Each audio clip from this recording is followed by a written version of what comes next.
Aventureros y aventureras, acabamos de llegar a Illueca, en pleno corazón de Aragón, para traeros probablemente la historia del personaje histórico más vilipendiado injustamente de la historia, un papa, el Papa Benedicto XIII, el llamado Papa Luna. Acompañadme porque os voy a contar la historia de un personaje que bien podría haber salido en cualquier serie de televisión de conspiraciones, secretos e intentos de asesinato. Así que ante todos ustedes comienza nuestra aventura tras la búsqueda de las huellas del Papa Luna. Comenzamos.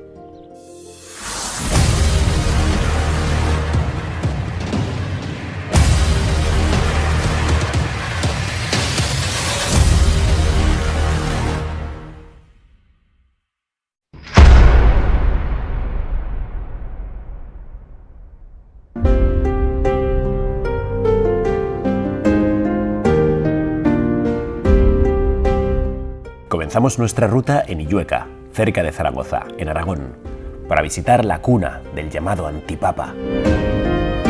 Asun, estoy muy contento de haber venido a Illueca porque una de las historias más espectaculares, yo creo, de un personaje histórico que ha sido vilipendiado y yo creo que maltratado también por el común de los mortales es Don Pedro de Luna, el Papa Luna, ¿verdad? Así que bienvenida, estamos aquí en el castillo palacio del Papa Luna, exactamente, que es donde él nació. ¿Aquí nació? Aquí nació, murió en Peñíscola, pero nació aquí en Illueca. Ha sido uno de los personajes más ilustres que ha dado Aragón. Desde luego. Desde luego, de hecho expresiones como la de se mantuvo en sus 13 vienen de aquí, ¿no? Exactamente, seguir en sus 13, él no quiso abdicar durante el cisma de Occidente y siempre dicen que se mantuvo en sus 13 y de ahí viene el dicho de seguir en tus 13. Sí. Bueno, pues vamos a hablar, si te parece, de todo este asunto que tiene que ver con el cisma de Occidente, ¿no? Que es donde fue gran protagonista el Papa Luna, y sobre todo, y yo creo que esto es la clave de todo, cómo pudo ser que efectivamente en un periodo histórico hubo 3 papas simultáneamente, ¿no? Entonces, bueno, si quieres podemos comenzar. Asun, ¿nos puedes contar quién fue don Pedro de Luna? Pedro de Luna fue un gran ilustre aragonés, de hecho perteneció a la familia de los Luna, a una de las 8 familias más importantes del Reino de Aragón, incluso del Reino de España.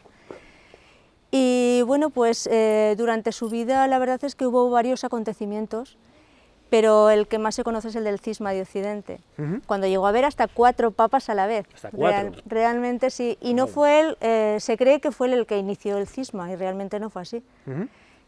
Él fue elegido papa cuando muere Clemente VII en Aviñón, porque realmente había 2 papas, uno en Aviñón y otro en Italia. Claro, esto es importante, porque efectivamente la sede del papado, que siempre ha estado en Roma, se desplaza a Aviñón. ¿Por qué? Porque el rey Felipe IV quería tener esa importancia en Francia, realmente era el rey de Francia, y quería tener el papado en Francia porque realmente bueno, pues le daba esa importancia al país. Hizo lo imposible para que el papado estuviera allí y lo consiguió.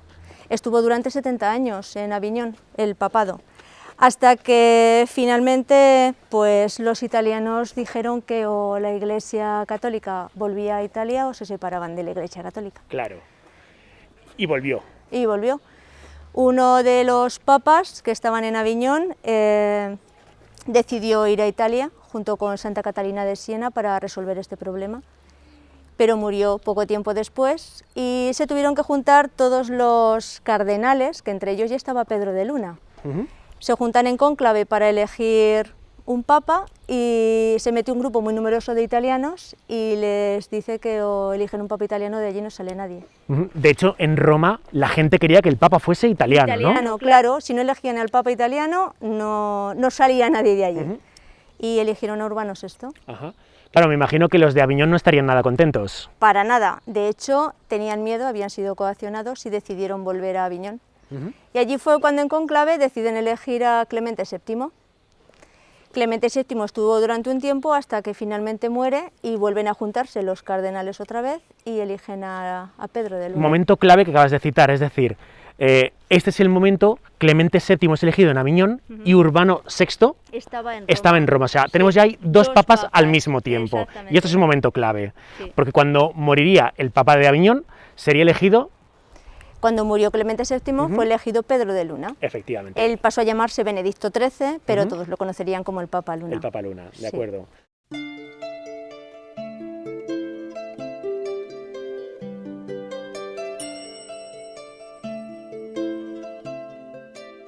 Quizá estemos yendo demasiado rápido. Para entender mejor la situación generada en el Cisma de Occidente, nos dirigimos a Aviñón, la sede del papado en Francia. En este lugar se respira una majestuosidad especial. Me resulta creíble que esta ciudad pugnase con el Vaticano por representar el poder de Dios sobre la tierra.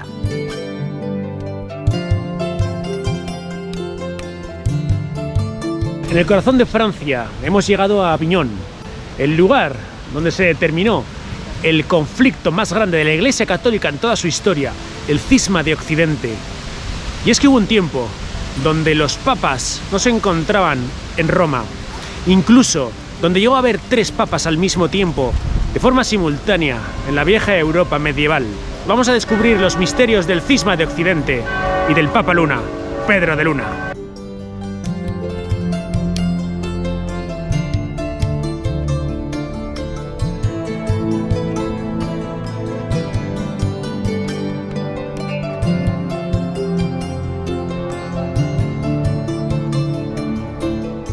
La primera pregunta es, ¿por qué el rey de Francia quiso llevarse el papado hasta aquí?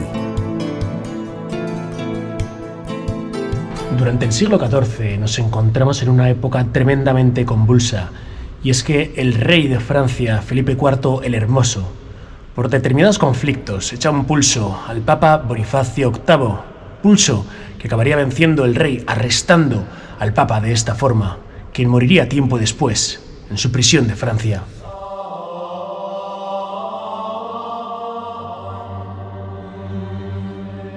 Queda claro, el papa del momento es eliminado por el monarca francés. ¿Y ahora qué? Felipe IV el Hermoso colocaría como papa a Clemente V, papa francés, que trasladaría la sede del papado a Aviñón, en Francia. Tras morir este, sería elegido como papa Gregorio X, el cual retornaría la sede del papado a Roma, abandonando por tanto Aviñón.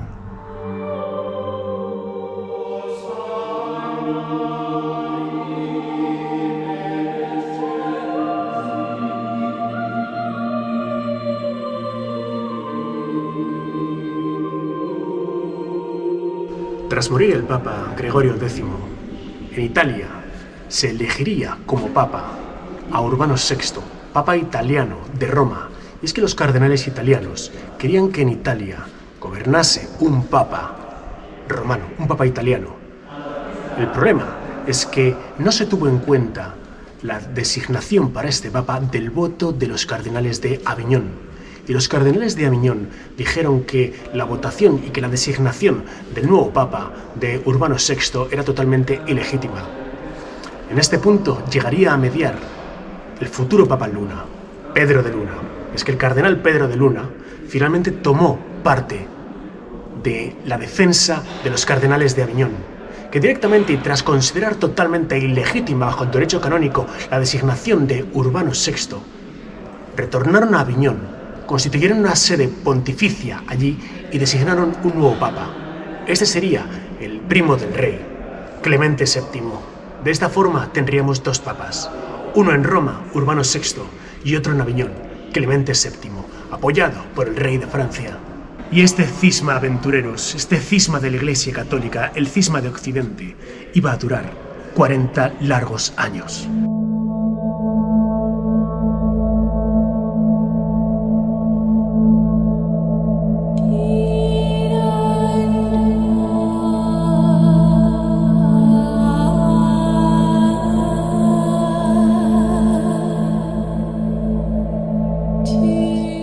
Nos encontramos en una Europa castigada por la peste, una Europa de difícil situación donde 1 de cada 3 europeos moría víctima de la peste.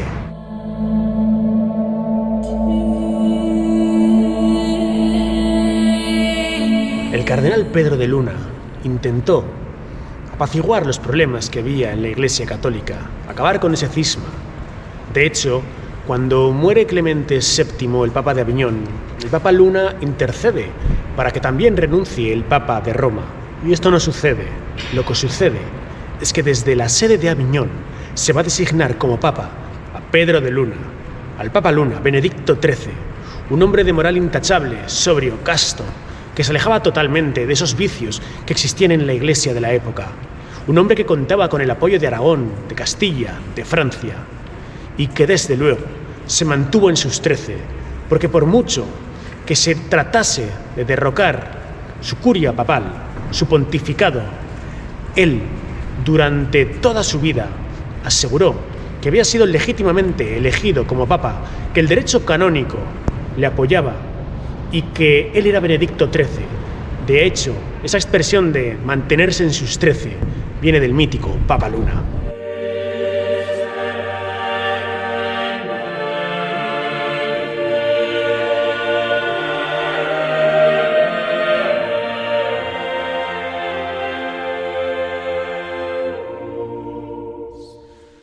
El Papa Luna, terco, rebelde, testarudo, durante 7 horas seguidas, defendió la legitimidad de su pontificado en Perpiñón.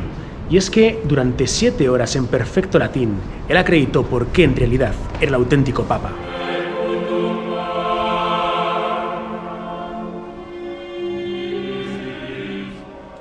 En la cristiandad es elegido nuevo Papa, Gregorio XII, con la intención de que se termine con esta bicefalía de papas en la Iglesia cristiana. Sin duda, esta madeja de papas cada vez confundió más a los feligreses medievales, pero hacen falta más respuestas. Volvamos a Illueca.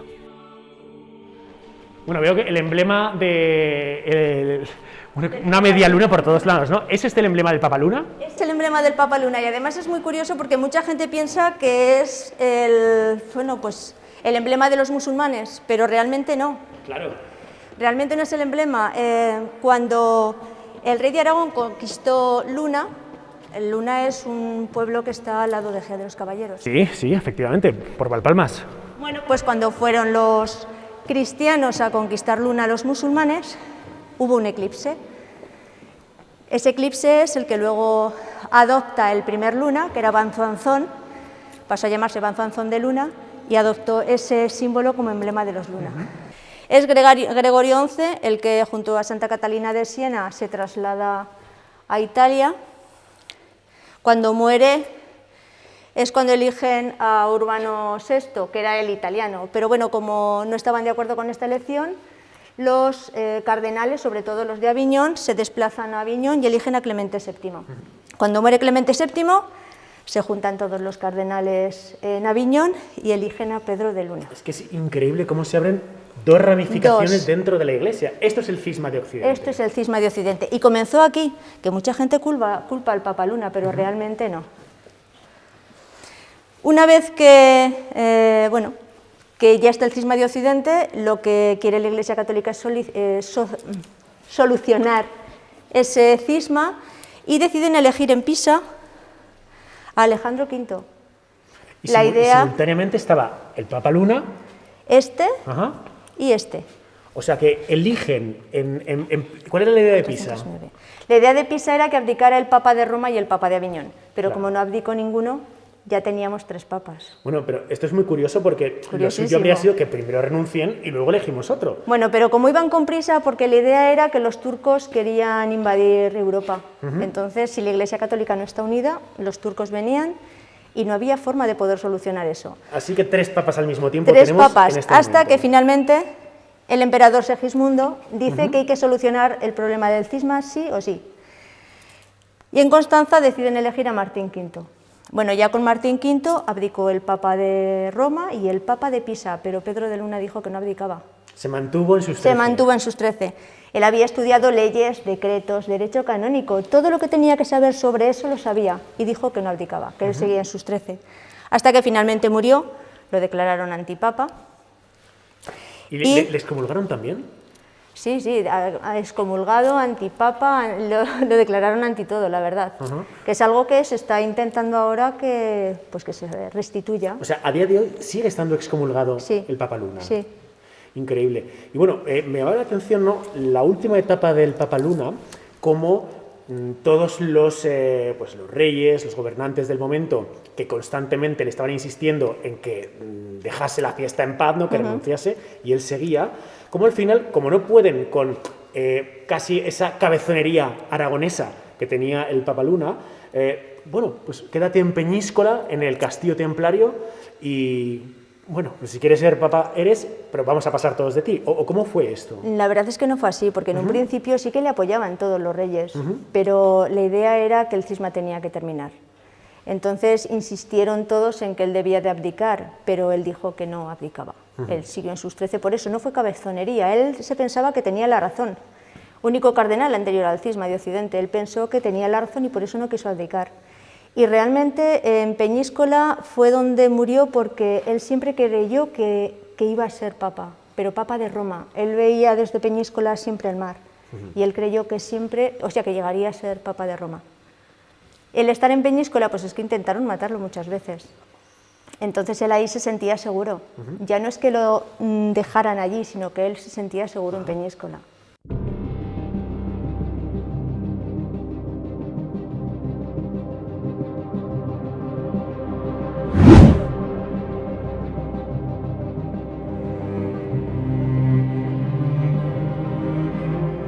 No cabe duda, Peñíscola es nuestro próximo destino y allí me dirijo. Dicen que este es uno de los pueblos más bellos de España.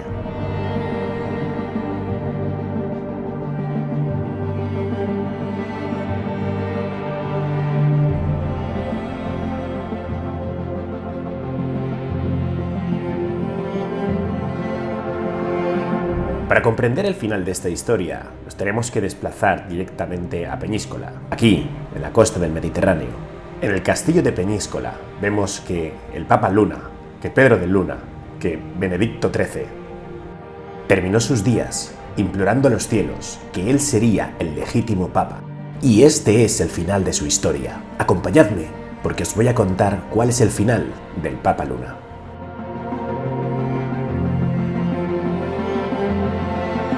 El castillo de Peñíscola, de principios del siglo XIV, había servido como reducto templario. Sus paredes albergan ese halo histórico que nos recuerda que los pobres caballeros de Cristo defendieron a la cristiandad desde este lugar, el mismo al que el Papa Luna se vio obligado por las circunstancias a acabar sus días en un destierro provocado.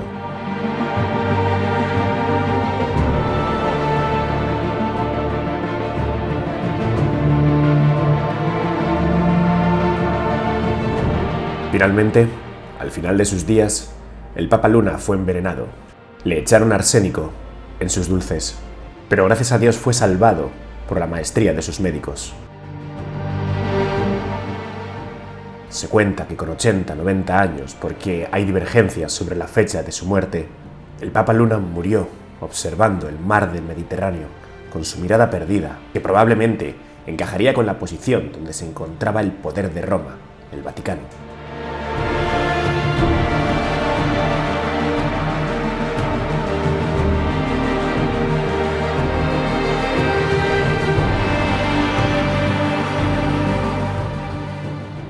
Pocos personajes históricos hay más interesantes que Pedro de Luna, enmarcando así uno de los periodos más rocambolescos de la geopolítica medieval.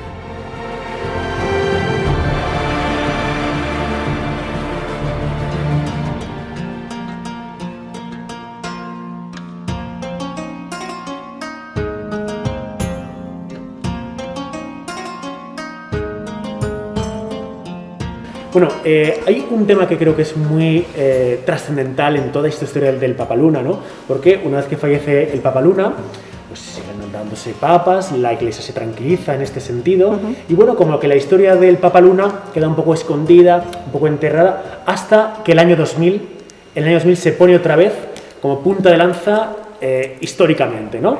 Es decir, ¿por qué en el año 2000 tenemos noticias del Papa Luna? ¿Qué ocurrió? Porque la cabeza, el cráneo estaba en Sabiñán, en el Palacio de Sabiñán, y lo robaron. ¿Está cerca? Sabiñán está muy cerca, sí. Lo robaron unos chicos de allí de Sabiñán Y bueno, tardaron un año hasta que lo recuperaron. De hecho, mandaron unas cartas incluso que pedían 1 millón de pesetas para la devolución del cráneo. Fue el alcalde de Illueca el que sacó el dinero suyo exactamente, pero finalmente no se pudo hacer el intercambio. O sea, hubo un intento de extorsión. Sí. Te devolvemos el cráneo del Papa Luna si nos pagas, un millón de pesetas. 6.000 euros, sí. ¿no? Claro, la pregunta que me estoy haciendo es, ¿por qué el cráneo? ¿No tenemos el resto del cuerpo?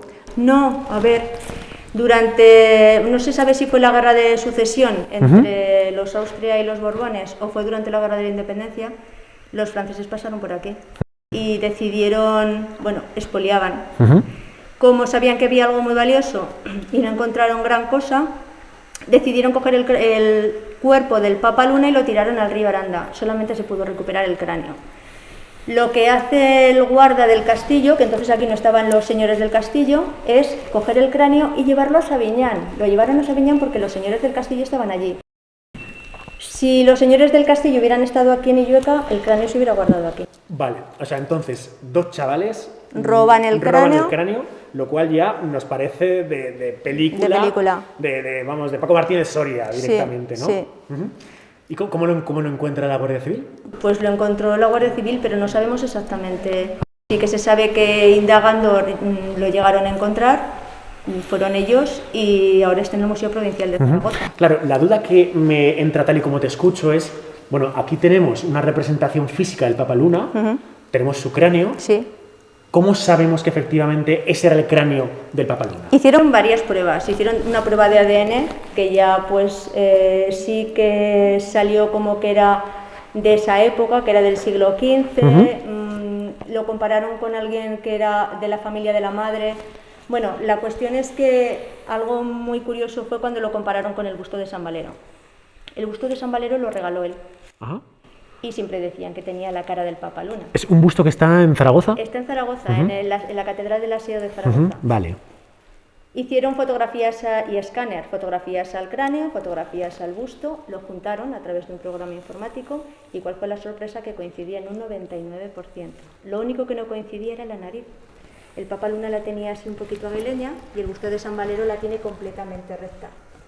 Con ese programa informático y una impresora látex en 3D hicieron la cara del Papa Luna. Impresionante. Es su cara, el pelo es natural y la ropa es la misma que utilizan para vestir a los papas de Roma. Desde luego que tenía cara de aguerrido, de docto, y bueno, él de alguna forma tenía la misma filosofía eclesiástica que que el clero de su época. No, para nada. De hecho, lo que creemos realmente es que intentaron quitárselo de delante porque intentó solucionar la corrupción o lo mal que funcionaba la Iglesia en aquella época. Él era muy recto y por lo que se ve pues no convenía que estuviera él. Muy interesante. El Papa Luna, llamado antipapa por algunos, excomulgado, pero sin duda, alguien a quien jamás la historia olvidará y que el paso del tiempo le colocará, indubitadamente, en el lugar de la historia que se merece.